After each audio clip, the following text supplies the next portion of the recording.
In the spring of 1943, the finest tank engineers in Nazi Germany were handed an American tank captured in the deserts of Tunisia. They spent the next 2 years trying to understand it. What they wrote in their private reports, in the technical language of men who could not afford to lie to themselves, was something Berlin did not want to hear, and something the American soldiers who had built these tanks and bled inside them would never live to know. This is the story of one Sherman and what it did to the engineers of the Third Reich when they finally took it apart.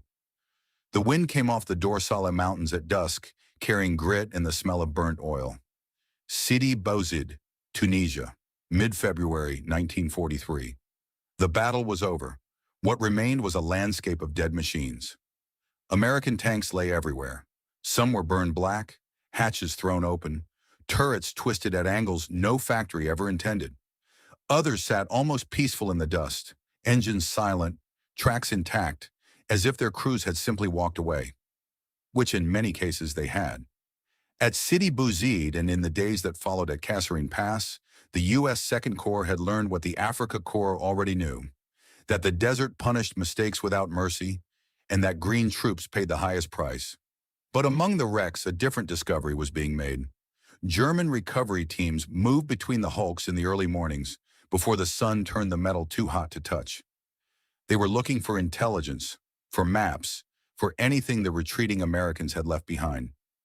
What they found was a tank, an M4 Sherman, standing upright on its tracks, undamaged, its engine cold, but its interior almost untouched. The crew had bailed out in a panic and run. The machine itself was intact. The men who found it climbed inside. They ran gloved hands over the seats, over the controls, over the strange American labels stamped in English on every gauge, and then, because that was their job, they tried to start it. The engine caught on the first attempt. For a long moment, no one spoke. The radial engine idled with a low, steady rhythm, unfamiliar but unmistakably healthy. One of the men laughed, a short, disbelieving sound. Another wrote something in a notebook. The tank commander of the recovery detachment climbed down and walked around the vehicle twice, looking at it the way a man looks at something he does not fully understand. Then he gave the order to drive it out. They did not know it yet, but this single machine was about to travel further into the German war effort than any American tank had ever gone before. Not as a trophy, not as scrap, as a specimen, a living, running specimen of something the Wehrmacht had spent 3 years underestimating. The reports began moving north almost immediately. Reports from Africa Corps commanders had already been reaching Berlin about the American equipment their troops were encountering. The tone was terse, professional, and unusually respectful. The Sherman, they said, was not what German intelligence had led them to assume. It was not a crude imitation. It was not a mass-produced toy stamped out by amateur engineers on the far side of the ocean. It was a serious weapon, built to a philosophy the Germans did not yet fully grasp. The Army Weapons Office made a decision. A captured Sherman would be sent home, not to be paraded, not to be photographed for the propaganda ministry, to be studied in Berlin. That request landed on a desk that had just changed hands. On the 1st of March 1943, Colonel General Heinz Guderian returned to active service. He was 54 years old, gray at the temples, and had been in enforced retirement since Hitler had dismissed him in the winter of 1941 for ordering a withdrawal outside Moscow. Now Hitler wanted him back. The armored force was in crisis. The Tiger was too complex, the Panther was not ready, the Panzer IV was aging, and the Eastern Front was consuming machines faster than they could be replaced. Hitler needed a man who understood tanks. He offered Guderian a new title, Inspector General of Armored Troops. Guderian took the job on his own terms. He answered directly to Hitler. He would set doctrine, oversee training, and shape procurement. He would tell the truth about what the armored force needed, and he would be listened to, or he would resign again. One of his first acts in that office was simple. He read the reports from North Africa, and under his newly established authority, the systematic study of captured Allied armor was intensified. The captured Sherman was shipped to Kummersdorf. Kummersdorf, 25 kilometers south of Berlin, a stretch of pine forest and firing ranges and low brick buildings where the German army had tested weapons since the days of the Kaiser. It was here that new engines were driven to failure. New guns were fired until the barrels wore out. New designs were pushed to their breaking point and beyond, and the results were written down in reports that no ordinary soldier would ever read. It was to Kummersdorf that the Sherman was now being sent. The journey took weeks, loaded onto a flat car in a Tunisian port, ferried across the Mediterranean under the constant threat of Allied aircraft, and then hauled north through Italy and Austria on railway lines that were already showing the strain of a stretched empire. Somewhere along that route, German technicians assigned it a new identity, a registration number, a file, a test designation. In the papers that would soon accumulate around it, the vehicle would be referred to simply by that file number, as though stripping away its American origins might make its lessons easier to accept, but its origins could not be stripped away.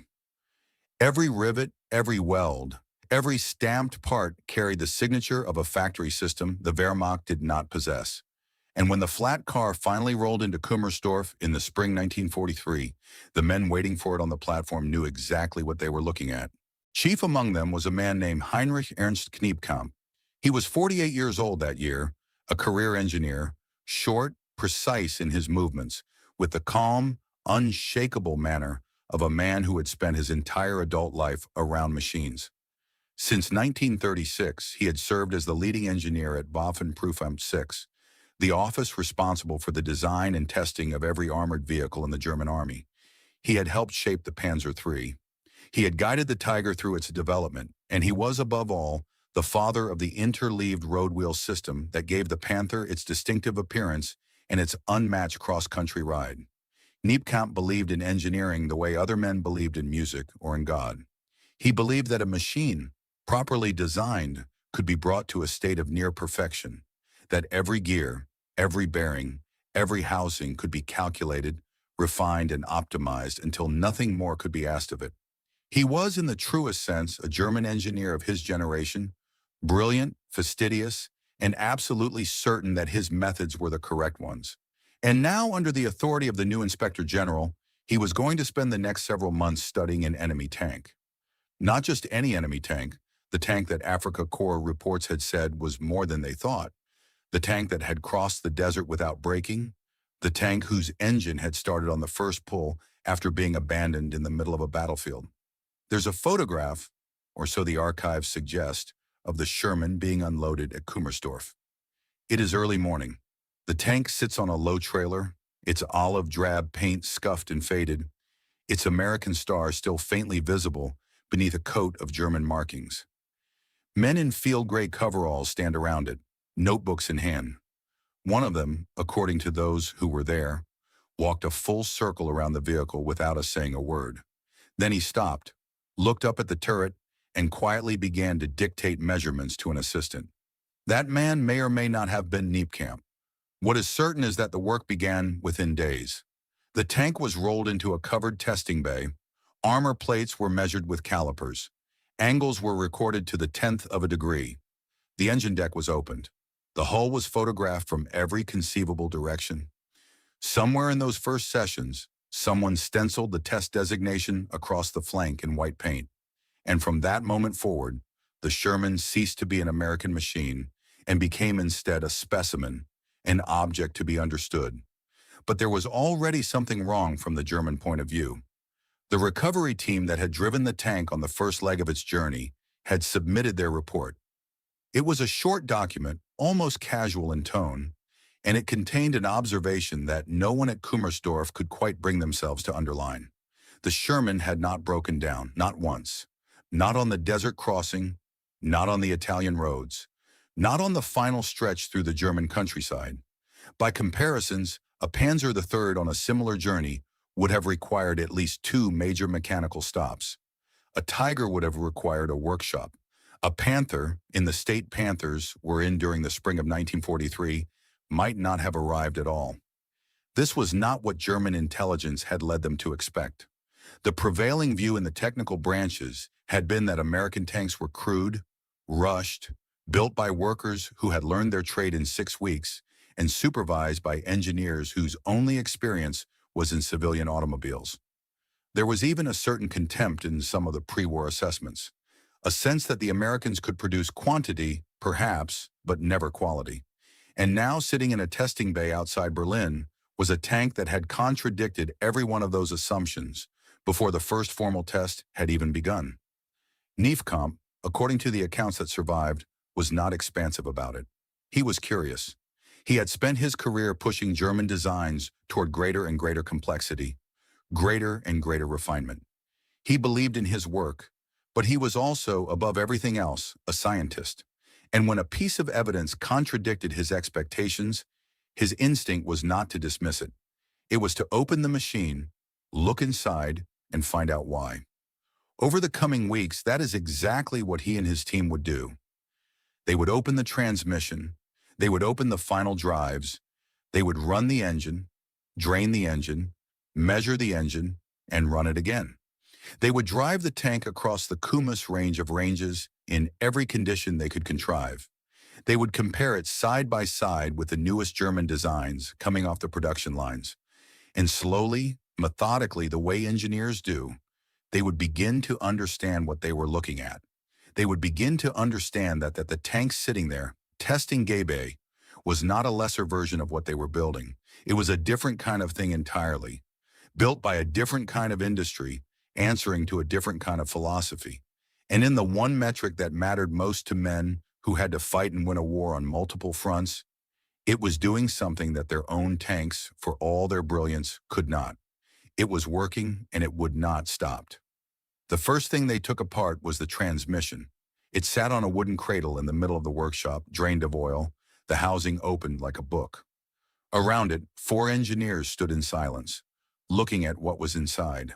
The gears were cut in a herringbone pattern, angled teeth meeting at a central ridge, distributing load across the full width of the gear face. It was not a new idea. Every man in that room had studied the principle in university. Every man had read the mathematics of it, and every man had also been told at some point in his career that this kind of gear was too difficult to produce in the quantities a wartime economy required. The Americans had produced it in the quantities a wartime economy required. Not just produced it in factories that had, before the war, made refrigerators and washing machines, and Buick automobiles produced it to tolerances loose enough that parts from one factory could be dropped straight into a housing built by another, and the tank would run. This was not craftsmanship. This was something else, something the German industrial system had never quite managed, no matter how sophisticated its engineers or how skilled its machinists. Kneepkamp bent over the gear housing for a long time. When he straightened up, according to those who worked with him, he did not say anything at all. He simply walked to his desk, sat down, and began to write. The report that he began that spring would grow over the following months into one of the most sobering documents ever produced inside the German armored program. It was not written for public consumption. It was not written to please anyone. It was written the way engineers write when they're telling the truth to themselves, and the truth was becoming clearer with every test. They ran the engine on the bench first, a Continental R975, 9 cylinders arranged in a radial pattern like the engine of a light aircraft. It was by German standards an odd choice for a tank. Radial engines were tall, which raised the tank's silhouette. They were air-cooled, which the German designers had always considered inferior to liquid cooling for sustained operation, and they had been designed originally for use in trainer aircraft in the years before the war. The engineers at Kummersdorf ran it for hours, then for days. They monitored every temperature, every pressure, every vibration. The engine did not fail. It did not overheat. It did not lose compression. It did not begin to smoke or knock or vibrate in the ways German engines vibrated when they were being pushed. It simply ran hour after hour at settings that would have destroyed a Maybach. Somewhere in that testing, an old comparison began to form in the minds of the men watching it, a comparison that would come to haunt them. The Maybach HL230, which powered the Panther and the Tiger, was a masterpiece of German engineering. 23 L of displacement, 12 cylinders, 700 horsepower. On paper, it was one of the finest tank engines in the world. In the field, it caught fire. Not always, not immediately, but often enough that the men who drove Panthers in the summer of 1943 knew the smell of a Maybach beginning to burn and knew to open the hatches quickly when they smelled it. The engine ran hot. The fuel lines ran close to the folds.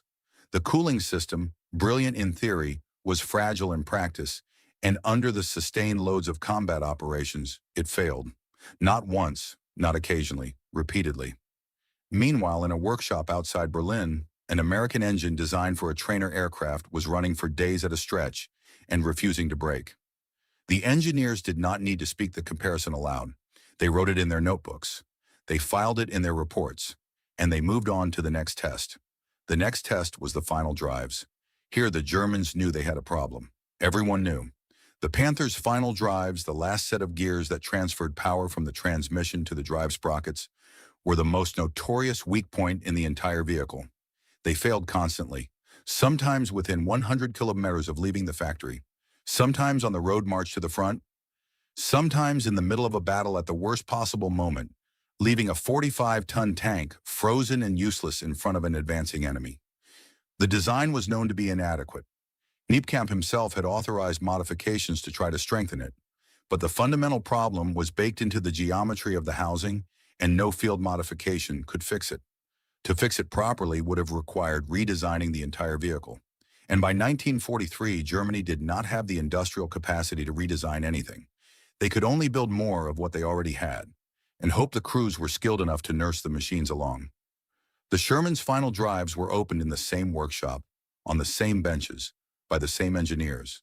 They were not particularly sophisticated. They used the same herringbone gears as the transmission, in housings that were, if anything, overbuilt. The Americans had specified more strength than the tank actually required, on the theory that the extra margin would be needed for future upgrades and battlefield abuse. This was, in German engineering culture, considered wasteful.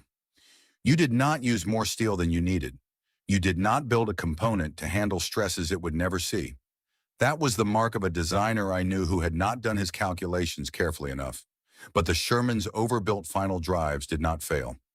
They ran through every test the Kummersdorf engineers could devise. They ran through simulated cross-country marches.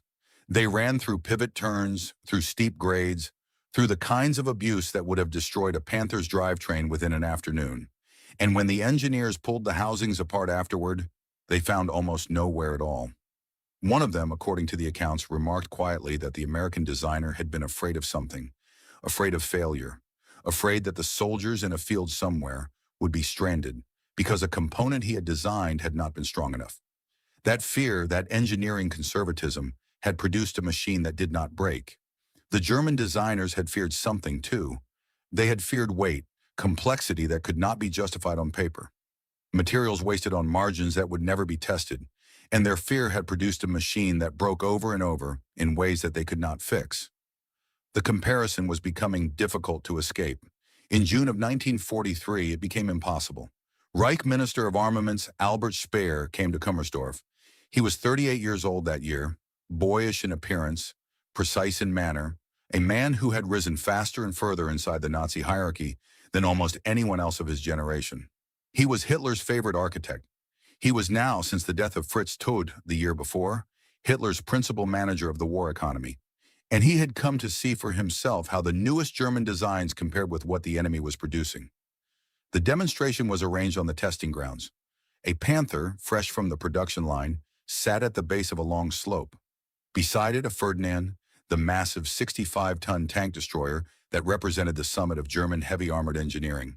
And beside them both, painted now in German markings but still unmistakably American in its lines, sat the Sherman.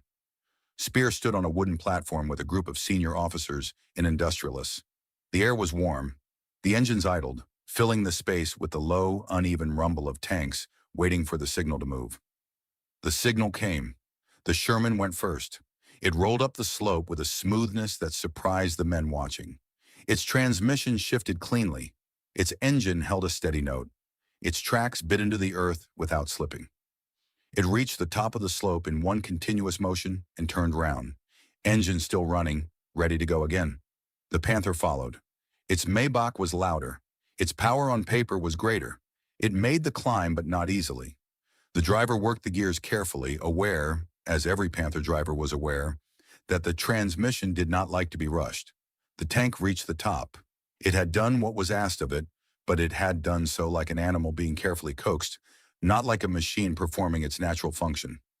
Then came the Ferdinand. It moved slowly at the base of the slope. its enormous weight settling into the ground with each meter of forward motion. It was, in every specification, one of the heaviest and most heavily armored fighting vehicles any nation had yet produced. Its armor could not be penetrated by any Allied gun then in service. Its own gun could destroy any Allied tank at ranges beyond 2,000 m. It was the future of armored warfare, if you believe the specifications. It made it halfway up the slope, then the engine stalled. There was a moment on the wooden platform when no one moved. The Ferdinand sat on the hillside, silent, its enormous bulk suddenly reduced to a piece of dead metal. Recovery crews began to move toward it. Officers looked at each other, then away. Speer did not say anything at first. According to accounts that would later appear in his own writings, he simply watched. He had seen what he had come to see. The heaviest tank destroyer Germany could then field had failed to complete a demonstration slope in front of the men responsible for the war economy, while an American tank sat at the top of the same slope with its engine running smoothly. The report Speer took back to Berlin was measured. He was a politician as well as an administrator, and he understood the danger of writing anything that could be read as defeatism. But in his private notes and later in his memoirs, he would return again and again to what he had seen at Kummersdorf and to what he saw later in Italy when he inspected German units fighting the Allied advance. He would write about the Shermans' cross-country mobility. He would write about the ease with which American tanks climbed mountain grades that German designers had considered inaccessible.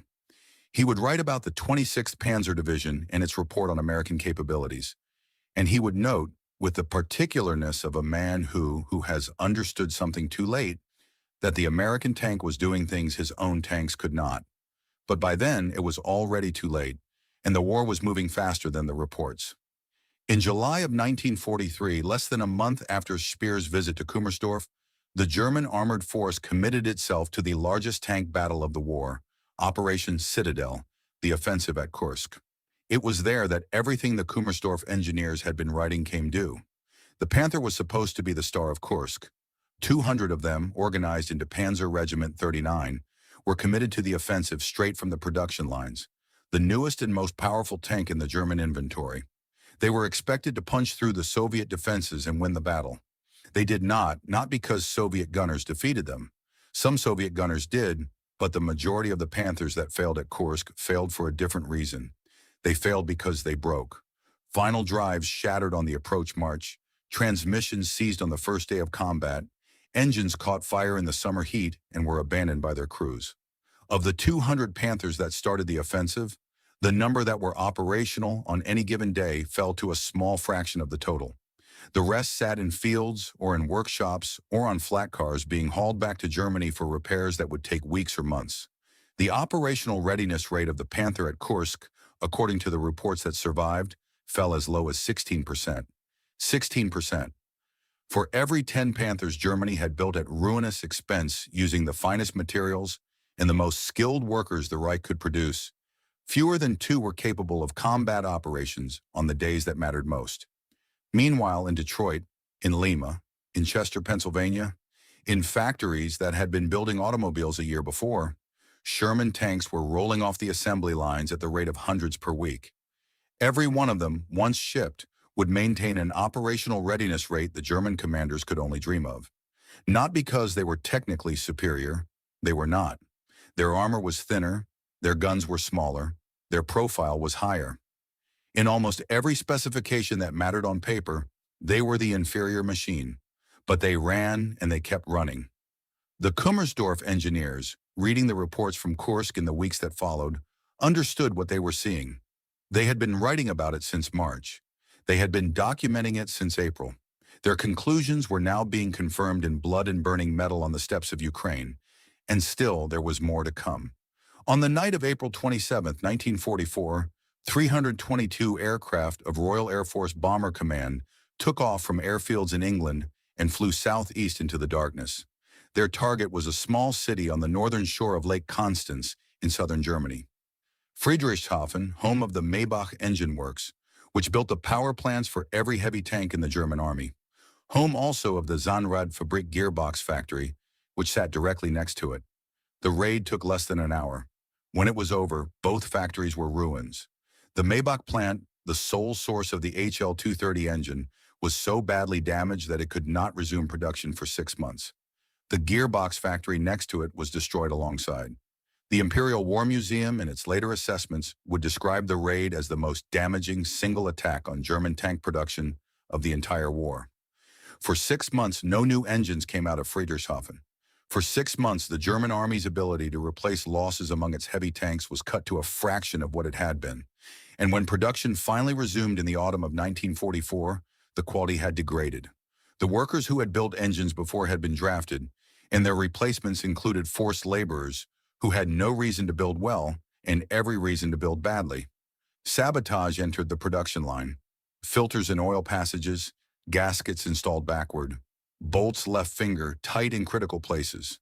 Every engine that came out of Friedrichshafen after the winter of 1944 carried the possibilities of failure baked into it. None of this happened to the Sherman. The factories that built Sherman tanks were in Detroit, in Lima, in Chester, Pennsylvania. They were thousands of miles from any bomber base the Germans possessed. They ran 3 shifts a day, staffed by American workers earning American wages, with no forced laborers and no sabotage. Every part that came off those lines was built to the same specification, tested to the same standards, and shipped in numbers that the German high command found difficult even to comprehend. The Kummersdorf engineers now added a new sentence to their reports. It was not a technical observation, it was a strategic one, and it was the sentence that made all the others matter. The Americans could replace what they lost, the Germans could not. Every Panther that broke down at Kursk was effectively gone. Every Tiger destroyed in Normandy was almost impossible to replace. The German tank force was consuming itself, and the Sherman, the machine that Kneippkamp and his team had once assumed was a lesser design, was arriving at the front in numbers that made the whole German technical argument irrelevant. By the autumn of 1944, the reports from Kummersdorf had traveled up the chain of command and settled in the hands of Guderian himself. He read them. He understood them. He had understood them in his bones since the first field reports began reaching Berlin in the spring of 1943. But by then, understanding was not enough. The war was moving toward its conclusion, and the machine that had sat in a testing bay outside Berlin, the machine that had refused to break, was multiplying itself across every front of the war. There were nearly 50,000 Shermans by the end. There were fewer than 7,000 Panthers. There were fewer than 1,500 Tigers. The engineers had been right, and it had not saved them. By the winter of 1944, the German army was no longer trying to win the war. It was trying to survive it. And in the strange, desperate calculations of that survival, the tank that had been studied at Kummersdorf for nearly 2 years began to appear again in a role no one at Waffenprüfung 6 had anticipated. The Germans began to want Shermans of their own in December. On the eve of the Ardennes offensive that Americans would come to call the Battle of the Bulge, a small unit was being assembled in secret in western Germany, Panzer Brigade 150. Its commander was Otto Skorzeny, the SS lieutenant colonel who had rescued Mussolini from a mountaintop prison the year before, and was now Hitler's favorite man for impossible missions. His new task was to infiltrate American lines during the offensive in American uniforms, driving American vehicles to seize bridges over the Meuse and spread chaos in the rear areas. The plan required American equipment, uniforms, jeeps, half-tracks, tanks. Skorzeny asked for captured Sherman specifically. The German supply system, scavenging across every front, could not produce them in the numbers he needed. In the end, his men would go into battle in Panthers cut down and disguised with sheet metal to resemble American M10 tank destroyers. The disguises were crude. The tanks underneath were German, and every crew going into operation knew what that meant. Panzer Brigade 150 went into the Ardennes with those disguised Panthers, a handful of jeeps and trucks on the hope that fog and confusion would carry them where reliability could not. Traffic jams stopped them before they ever reached the Meuse. But the fact of that operation, the fact that Skorzeny had asked for American tanks at all, was a confession German army had spent nearly 2 years refusing to make out loud. In an operation where lives depended on machinery that would run, the SS did not trust its own equipment. They had asked for the enemy's. The confession would become official 1 month later. In January of 1945, elements of the 10th SS Panzer Division found themselves in combat near a small French town called Herrlisheim on the western bank of the Rhine. The Americans had pushed a battalion of Shermans into the town during the fighting known as Operation Nordwind. The battle was chaotic. The Americans were surrounded, cut off, and eventually overrun. When the smoke cleared, the 10th SS Panzer Division had captured 12 M4A3 Shermans, most of them intact. They did not scrap them. They did not send them back to Kummersdorf for further study. They organized them into a company, the 13th Company of the 10th SS Panzer Regiment, and they used them in combat against the Americans until the end of the war. Somewhere in a records office in Berlin is the paperwork had survived. A bureaucrat with a fondness for irony might have noted the moment. A Waffen-SS division, the political shock troops of the Reich, had judged American tanks more reliable than the ones the Reich itself was producing. They had made the calculation openly. They had put German crews inside American machines and sent them to fight. And the machines, as the Kummersdorf engineers had predicted nearly 2 years earlier, kept running. But the true official confession, the moment when the German army stopped pretending, came on the 23rd of January 1945. On that day, a meeting was held of what was called the Panzer Commission. Present was Wolfgang Thomale, a lieutenant general, 44 years old, the chief of staff to Guderian in the office of the Inspector General of Armored Troops.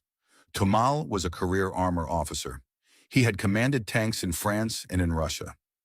He knew what the men in the field were dealing with, and he had lost patience with the fiction that anyone in Berlin was still fooling. The report he presented that day was not document. It was a reckoning. Before the coming offensive in the east, he told the commission, there were 500 defective final drives up in the Panzer IV, 370 in the Panther, 100 in the Tiger, 200 in the Hetzer tank destroyers. More than 1,000 tanks sitting in workshops and depots across the collapsing Reich.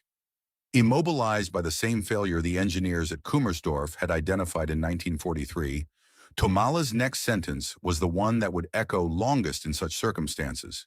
He said, the orderly use of tanks was simply impossible. The troops had lost confidence in their vehicles. In some situations, he said, whole vehicles were being abandoned by their crews, not because they had been hit, not because they were out of fuel, but because the men inside them no longer believed their tanks would carry them home. The German soldier at the end of the war was walking away from his own tanks. He was walking away because he had learned in 3 years of hard experience that the machines he had been given could not be trusted. And he was walking, in many cases, past captured Shermans that the retreating enemy had abandoned, and looking at them with something close to envy. This was the war that Kummersdorf engineers had been describing since Kennepkamp had first opened the Sherman's transmission housing in the spring of 1943. They had described it in measured technical language. They had filled their reports with tables and diagrams and the careful, understated conclusions of men who did not want to seem defeatist. But underneath every sentence had been the same warning. The German army was building tanks that could not be maintained. The American army was building tanks that could not be stopped. And unless something fundamental changed in the German industrial system, the war would end the way this document was now describing. Nothing fundamental had changed. Kummersdorf itself was preparing to evacuate as Thomale delivered his report. The Soviet armies were closing on Berlin. Engineers were packing up their files, shipping their documents west, trying to preserve at least the record of what they had learned. Some of the captured Allied vehicles that had been kept on the grounds were reportedly pressed into the final defense of the capital, driven by scratch crews of whoever could still be found who understood the controls. Whatever became of them, the record does not fully say. What the record does say is this: the German tanks around them in those last weeks did not always die the same way. Panthers were abandoned on roadsides for the reasons Thomale had described.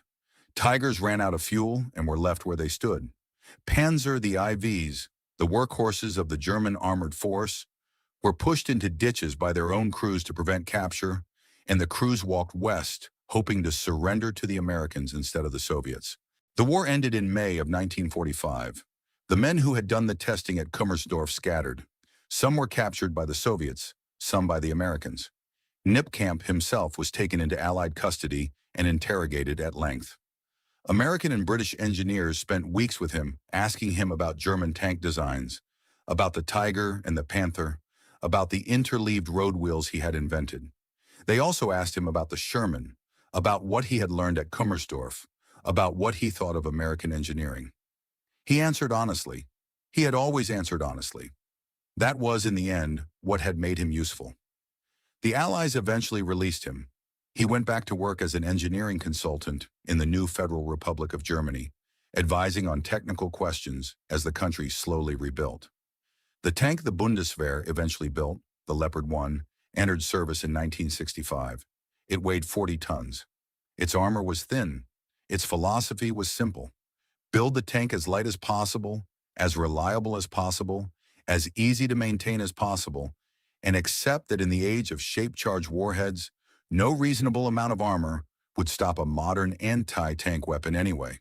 Build the tank the crew could keep running. Build it and mechanical fix in the field with the tools he had. Build the tank that would arrive at the battlefield and that would still be running when it got there. The Leopard 1 was in almost every respect that mattered, a Sherman. Not in its appearance, not in its firepower, not in its country of origin, but in its philosophy, in the choices its designers made about what to prioritize and what to accept. In the humility, hard-won and expensively purchased, that reliability was worth more than sophistication. It was designed by a new generation of German engineers, many trained in the tradition Kneippkamp had built. They had grown up reading the reports their teachers had written during the war. They had absorbed the lessons those reports contained. And when the time came to design a tank of their own, they did not repeat the mistakes of the fathers. Heinrich Ernst Kneippkamp died in 1977. He was 82 years old. He had spent nearly 60 years around armored vehicles. He had lived to see the Leopard 1 in service across the armies of Western Europe, adopted by countries that had once been Germany's enemies, produced under license in places like Italy and the Netherlands. He had lived to see his own philosophy of engineering, the one he had defended for so long, replaced by a different one, quieter, more modest, more American. He never wrote about the Sherman in his later years. There are no memoirs, no public statements. Whatever he thought about the tank he had studied at Kummersdorf, he kept to himself. But the tanks his students designed after the war told the story better than any memoir could.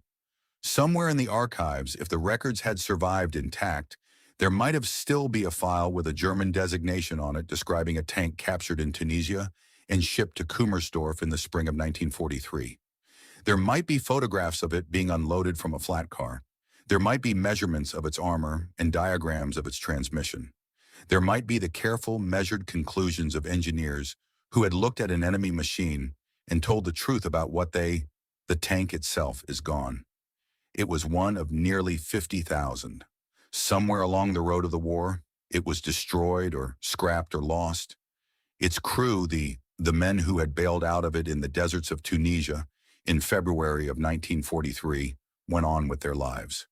Most of them never knowing that the tank they had abandoned in a panic had traveled to Germany, had been studied by the finest engineers of the enemy, and had proven in that study everything the American industrial system had always claimed about itself. They did not know. They could not have known. They only knew that they had lost a battle in the desert and that they had left a tank behind. The German engineers who examined that tank knew something else. They knew that the war they were fighting had already been decided. Not by any single battle, not by any tactical genius or strategic error. It had been decided by the factories, by the assembly lines in Detroit and in the Ruhr, by the difference between an industry that could produce 49,000 tanks and an industry that could produce at most a few thousand of anything. The Sherman had not won the war by being better. It had won by being enough everywhere all the time, by showing up, by running, by being replaceable and reliable and available in numbers that no enemy could match. And it had done all of this while being in almost every specification the German engineers had once cared about, the lesser machine. That was the lesson of Kummersdorf. That was the truth in the reports. That was the reason a generation of German engineers, after the war, quietly stopped building tanks the way they used to build them and started building them the way the Americans had. They had been beaten.